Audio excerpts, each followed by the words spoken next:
What in the world is going on with all the movies? I don't understand. I just keep seeing remakes constantly. I just don't get it. There's something weird about the current trend of most industries that I've been noticing. Sorry. Hello. Good morning to today's stream.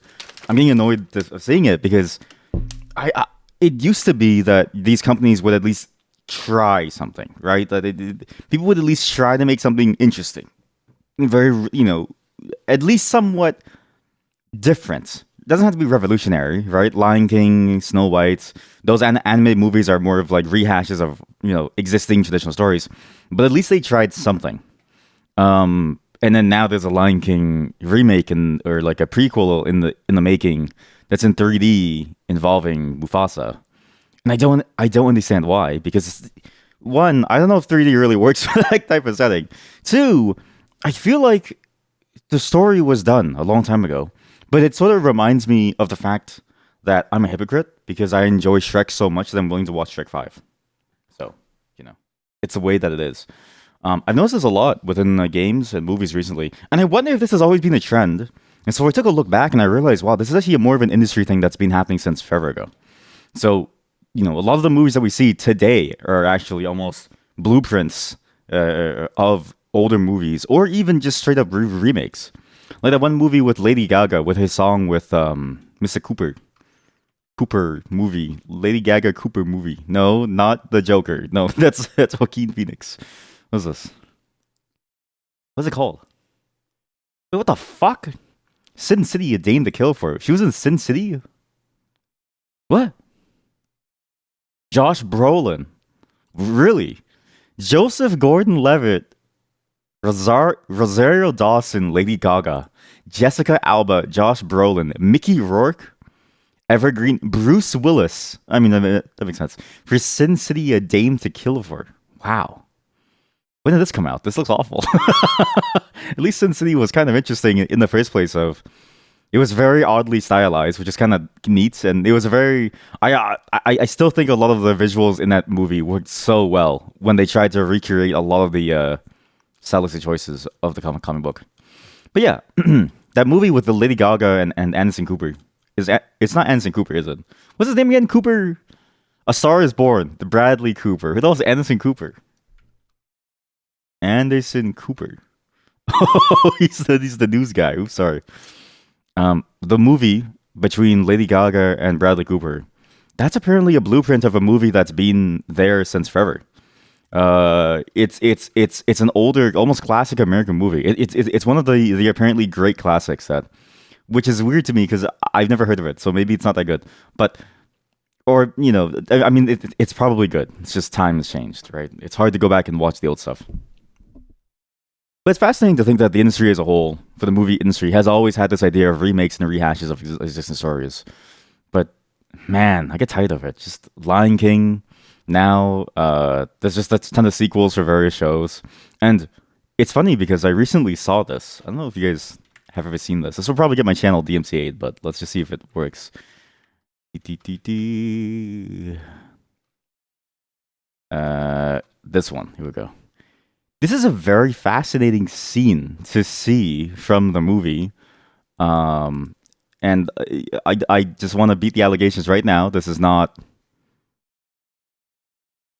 Listen, I know it looks like the way that it does, but I thought this was a very interesting scene from Zootopia that was deleted because apparently even this movie had gone through so many revisions, and it's fascinating to sort of look at media in general and see what could have been if they just took it a different way, or if they just stopped making remakes, if they just tried to like go with a very risky idea and just see if it works. And this is a version of the movie that's like way darker. Apparently, the original version was akin to something like the X-Men, where it's primarily about trying to get across a message of how do you like of whatchamacallit, oppression and control and the lack of freedom and the realization of that, the masking of what that is until it happens, and then eventually the cold realization that, oh, this thing is here meant to control you. So this scene is a taming party scene where the predators get a collar put on them, as like a hello, you're now old enough to join society, so now you get your collar. It's a very fascinating scene, and I just want you to just watch it. I do enjoy that even at this point the voice acting was solid. Why did they make all the bears sound Russian again? It is pretty interesting that they assign almost like accents to every single group. But it's funny to me because like the rats are the Italians, and then the bears are the Russians, and then the fox is a New Yorker, and the bunny is like a country girl down in like Massachusetts or something. I'm curious. I'm what wasn't there like an is there an Asian sounding animal in this movie? Hey, Chad. Do you think that was there ever an Asian sounding animal, like an East Asian sounding animal within Zootopia? Because if so, maybe they just got everybody and they just chose like different animals. But it'd be funny if it went even the way of Kung Fu Panda and it's just a panda or like a swan or something. Okay, I'm just gonna skip ahead until the very important scene. So he's like, "Oh yeah, there's like a speech saying like, oh now the predator gets to be a part of the community," and then he puts the collar on, and then I thought that was a way. I think this is a way better scene than whatever we got in the actual movie. In the actual movie that we got for Zootopia, I thought it was very weak. It reminded me of the same flaws that X-Men had. X-Men really tried to hammer in this like we are not different. Us, the humans and the mutants are not that different. We deserve to live as well. While at the same time having a mutant that could make storms and like actually kill people, or like yeah, or even like Magneto could suck the iron from your blood. Like you know what I mean? It didn't really make sense. It just didn't work across the entire runtime of it. And I'm kind of glad that X-Men near the end of its life cycle of the movies actually leaned into this. With the Wolverine movie, it leaned in so heavily that and this is spoilers, Xavier lost his mind, killed everybody using a psychic blast, and then Wolverine has to hide him, and now he has like a successor, and now he's getting old. Like that to me is so much more of an intriguing take because it's how do you integrate into a society when you have effectively, I mean, this random ability that can potentially kill an entire civilization. Or even that one oft I think quoted issue of the comics where some kid wakes up in the middle of his town and then his mutant powers have awoken, but he doesn't know it yet. He wakes up to an empty home and he just sees his mother's clothes on the floor, which is weird because it's like, what is that? What the hell is it? Why is it on the floor? Gets on the bus, gets to school. He looks behind him. Everyone's on fire because his sweat, his odor is acidic, and so it burns everyone to like death. Like that to me is interesting. I never understood the whole sort of like the very soft notion of like, oh, they can live together and like they are just people. Not in the sense of like they aren't, but rather in the sense of like if it's leading into the fantasy of it, I really wish that they leaned more heavily into the fantasy of it because it presents an interesting conundrum that doesn't exist in reality. Right? Mutants don't exist. The truth is, every human is effectively the same, right? So we don't have that problem. What we have is just bog standard racism and sexism and all these other things, which, for all intents and purposes, it's important, but it's also boring if you think about it in terms of like I don't really want to like see it over and over and over again. Not in the sense of I want to be blind to it, but in the sense of I think we've already got like some of the best media that really shows it and helps you understand the impact of it. I'm not to say that there can't be too much of it, but when you devolve an idea like X-Men into something so simple and so hateful as that, or even Zootopia into something so simple and so hateful as that, it feels almost like, why? Like you have this beautiful depth and breadth that's possible in a setting like that, where, I mean, bears eat rabbits. Like, how do you reconcile this in this society? How do you actually make this work? What does it look like? And honestly, if they made a Zootopia but cyberpunk, it would absolutely work. Do you know why? If you just have all the prey be the people at the top, the upper echelon, like you have Arasaka as, as the prey, and then you have like the predators on the bottom, the like low lives, like in Edge Runners with his like automatic, flashlights going at him. As like a tiger or something, I think that'd be interesting because that's sort of the at least the way that initial cut of Zootopia seemed like it was going towards, like that initial script It seemed like it was trying to argue against that, but it was one of those weird things where it's like you need people like the main characters to prevent it from becoming almost like a dystopian society. And I'm like, we could have had, an actual interesting, pretty complex movie that deals with way more topics than just a boiled down version of, oh yeah, trust and understanding and care. And I get why they did it. It's a kids movie, right? But fuck the kids, you know what I mean? Like I don't care about the kids. I want the good shit. I want whatever initial story that they had backed by the money of Disney. And I guarantee you they probably would have made a lot of money in the end, although I don't know how much money Zootopia made. Zootopia revenue. It made $1 billion? What the fuck? Holy shit. Okay, never mind. Never mind. Well, if I'm an executive, we're all broke now. Anyways, hello chat. Welcome to all of you. Sorry, just a bit of a movie rant. I'm just getting annoyed of remakes. I'm getting annoyed of like the simplifications of things. I want more of the complexity things. I want to really see people delve into these hard complexities that goes beyond just simple individual characteristics and like relationships. I want to go into even like deeper societal issues. I want a Blade Runner of our times, and I don't think we'll get that before I die. Although the Blade Runner of my time was Blade Runner too, so, so I don't know. Although, is it really my time, or am I simply co-opting something? Given that it came out in 1982, what the fuck? Holy shit! Harrison Ford's old as shit. Anyways, that's all I really had to talk about. Last night's Path of Exile 2 stream, we got most of the topics out, so the United Health CEO, the South Korean stuff, there's a lot of really crazy things happening around the world, which I usually don't comment on, but I just need to clear my name because, again, very coincidental that I disappeared during those things and I come back after they're all done. Just want you to know, it's not me. I was just a bit busy. It's all coincidental. However, I will say, every time I've taken a break so far, I actually thought about this. It's been like 5 times now. Every time I've taken a long extended break, it's always been some life-changing, world-altering news. I've never not been gone and away during some major world-altering news. Although, in a way, it's simply the nature of the beast if you think about it. You can never be there for every moment.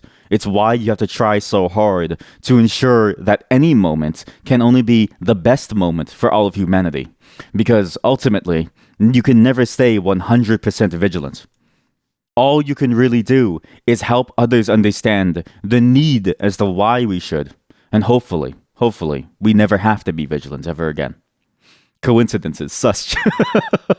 Today, we've got a couple of fun things for us to play. We're going to be doing some dating. We're gonna go on a date today. We're gonna finish that's a dating game. We're gonna play some Path of Exile 2 later as well. I have a new guild in that game. So if you want to join the guild, please let me know your username and I'll let you join. I've already invited one chat member / my personal friend, so we're going into it. As well, we're gonna keep on going with it. I kind of want to try a more spell focused based gameplay. Not to say that I don't like the summons, but I think I want to try the game as it is fully with the spell casting. But I have some thoughts about the game, which I'll get to when we get to it. But I recognize that whatever the game is doing, it's really good. But I think a lot of people just don't understand. Oh, dating.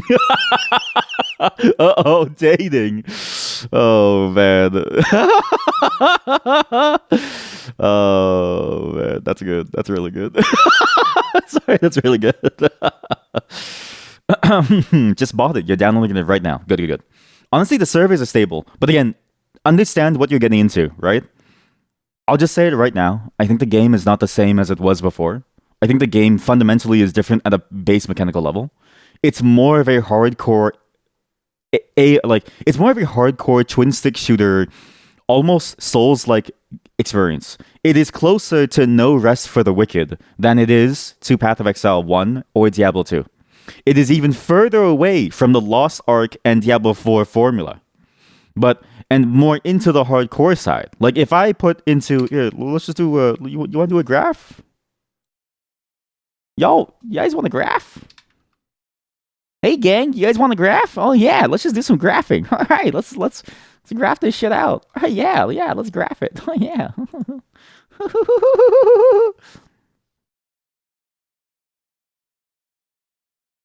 Look, okay, don't worry about that. If let's do a graph. Boop. I love graphs. Found the mathematician, okay? This is Diablo 1, okay?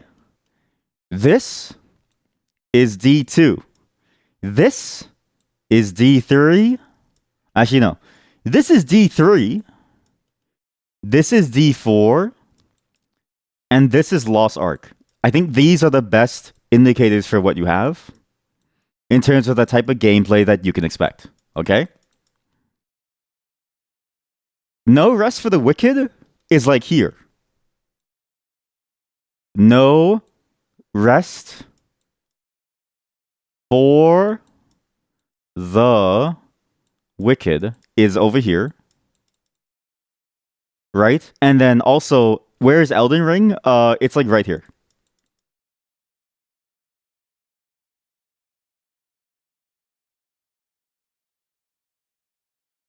PoE2 is right here. This is PoE2. It is not so far. Actually, no.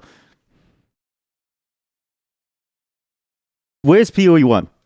PoE1 is here.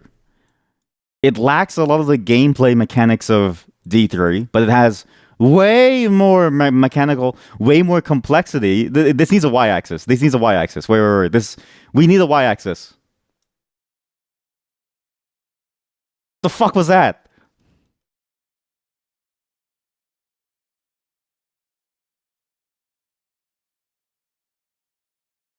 Why is this on my board? Chatter 4, Aura Baron. Oh yeah, Chatter 3, CEO of company. Chatter 2, world-renowned neuroscientist. Chatter 1, landowner. And then me. I forgot. That was a breakdown. What the fuck is this? Coworker 1, contractor. Spiders! I remember this discussion. This was because my contractor never came into the company. And I was like, so cool. He's so cool. Where is Minecraft on that page? Ooh, good call. Good call. You want Minecraft or look at your Minecraft? Hey kid, you want some Minecraft? Okay, so here. So this is a mechanical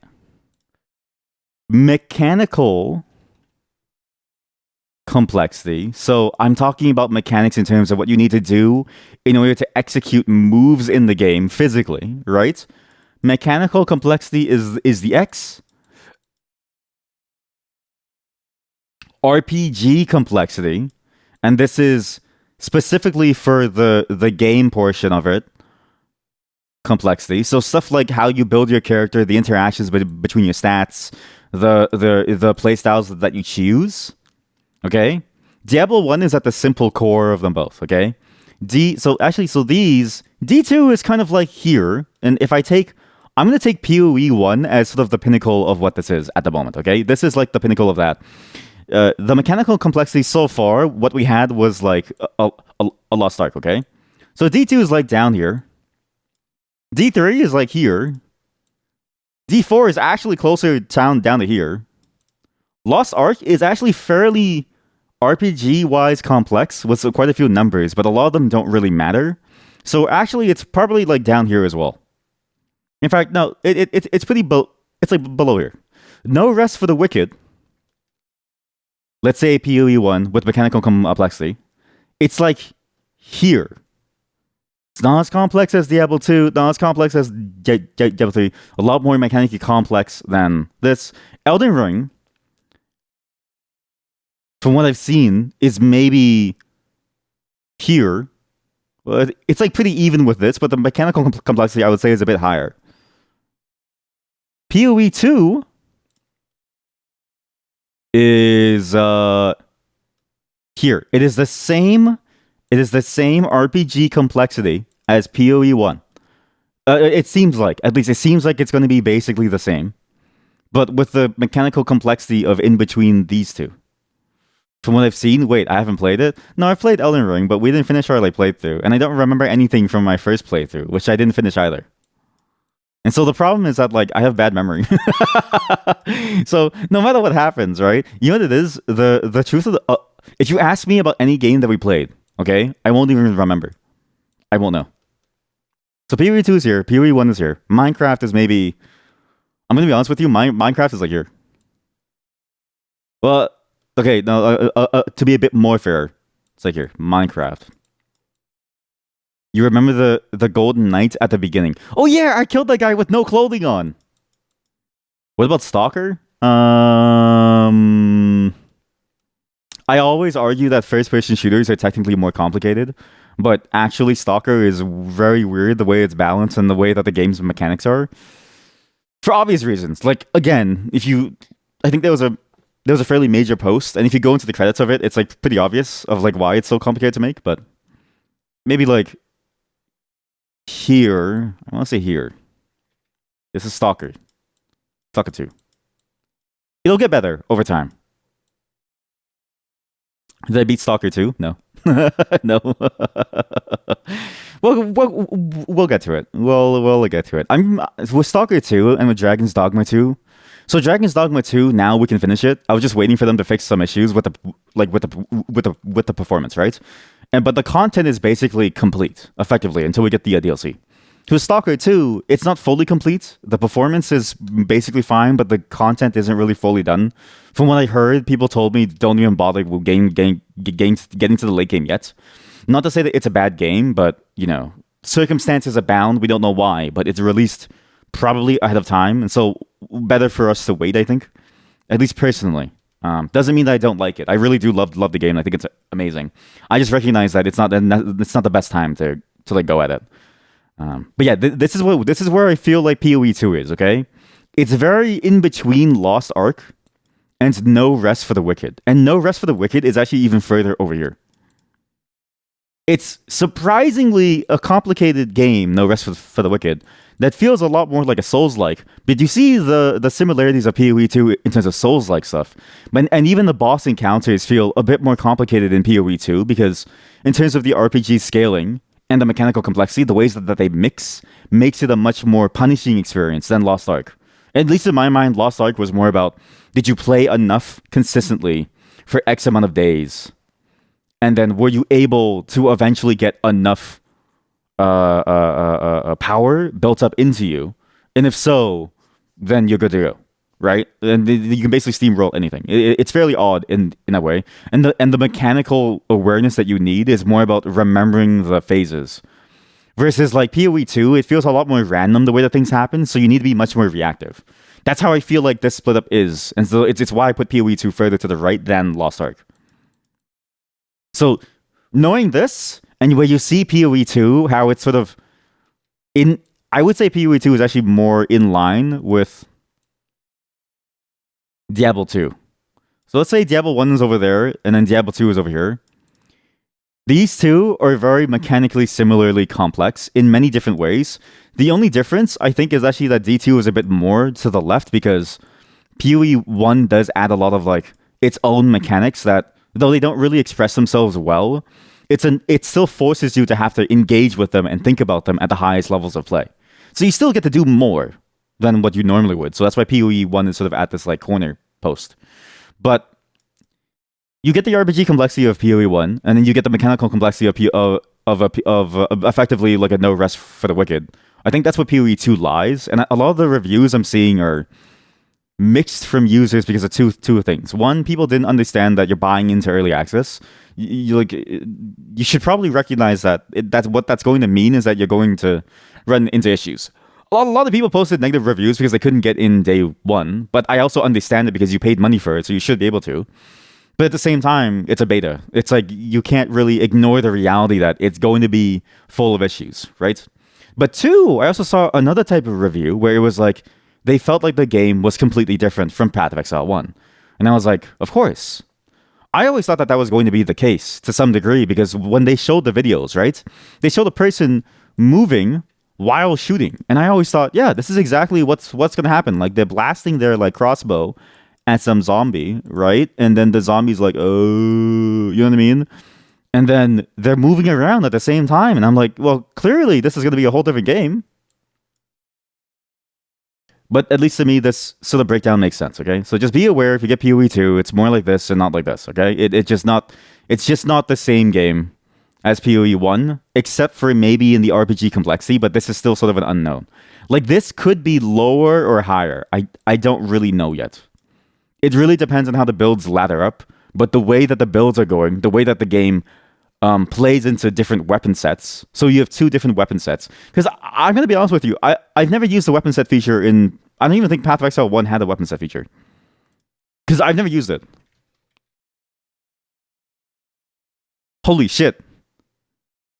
There is weapon swapping. So basically, I never bothered to use the weapon swapping because the benefits were so almost niche. It was primarily about like. It's weird. The way that it worked in PoE 1 was the way that it worked in Diablo 2, where you either use it to buff yourself or to like build up some power with like a one weapon set to then execute on a different weapon set. In PoE 2, because they give you different passive points for each, which I don't know how to use yet, presumably what ends up happening is that you can actually use both at the same time. I just don't know how to use the points yet because it doesn't work yet. So I'm assuming that feature is going to come later, but presumably the complexity is even going to skew in a different way. Like if you look at the RPG complexity, there's sort of like two pathways, right? Like one is the PoE way, and one is the PoE 2 way. And I think the PoE 2 way is going to be very different. I think the RPG complexity is going to be more about building for the type of playstyle that you want, mixing, matching playstyles with the various weapon sets, finding a playstyle that works in terms of like what you can mix and match. And that's going to require a lot more experimentation. It's going to have a lot of the same base mechanics, but I think overall the builds are going to change from where PoE 1 is almost like a single skill, spam and single skill speed smash kind of thing. You just go really fast, single speed smash. This is a great name for a dating show. If I made a dating show and I called it Single Speed Smash, it'd be amazing. You're single, you go speed date, and you smash. I think PoE 2 is more about options. Options and overly complex. Overly complex. Oh, and at the moment, currently, obtuse. It's somehow more obtuse than PoE 1 with certain things, and less obtuse in other ways. So it's fascinating how they've bungled certain decisions with the UI. It's a very interesting problem with the game. Anyways, that's my graph. So I hope you all remember this, okay? I want you to hold on to those times. Thank God there's no Golden Knights, but I think what they should have done was they should have added a Golden Knight, like an Elden Ring, at the very beginning. To really let people know, hey, this is what you're going to expect. There is one review of it that I kind of agree with, which is I understand why people didn't necessarily enjoy the fact that you have to play more mechanically well now in the second game, when I think a lot of people just wanted another boring, sort of like, not boring, but almost like a simple ARPG. However, to that end, Path of Exile 1 is not going away. They're very clear about Path of Exile 2 being a different game that they're simply keeping up at the same time. Because I think they recognize, too, that these are two different pathways for the game now. One represents a design that's more closer to an idle game, which Diablo 2 sort of always was to some degree. And Path of Exile 1 sort of was in like many ways, depending on your build, but in general, it's a much more like laid-back, casual experience compared to something like Path of Exile 2 or Lost Ark or, stuff like that. It's like it's like Last Deep Park, it's like Grim Dawn. It's very casual overall experiences that anybody can apply. So I get that sentiment. And all I say is, well, that's unfortunate because I could tell from the video. I don't know why people just don't watch. Just watch my video. Watch my video on the game, and you'll know if you enjoy Path of Exile 2. Let's get right to the dating, everyone. We're going to go single speed smashing. Give me a moment to set things up.